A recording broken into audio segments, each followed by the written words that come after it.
Hi friends, TNPSC Tamil இலக்கணம். வேர் சொல், வினைமுற்று, வினையெச்சம், பெயரெச்சம், வினையாளனையும் பெயர், தொழிற்பெயர் அட்டவணையில் கொடுத்துருக்காங்க. இந்த சொற்கள் எல்லாமே இம்பார்ட்டன்ட், பார்க்கலாம். அடி அப்படிங்கிறது வேர் சொல், அதனுடைய வினைமுற்று அடித்தார்.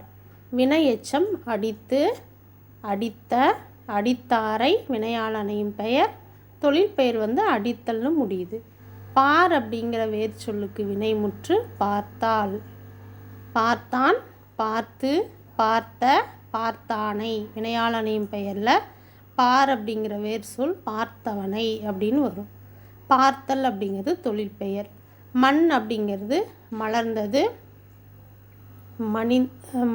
மலர்ந்து, மலர்ந்த, மலர்ந்தானை, மலர்ந்தல்.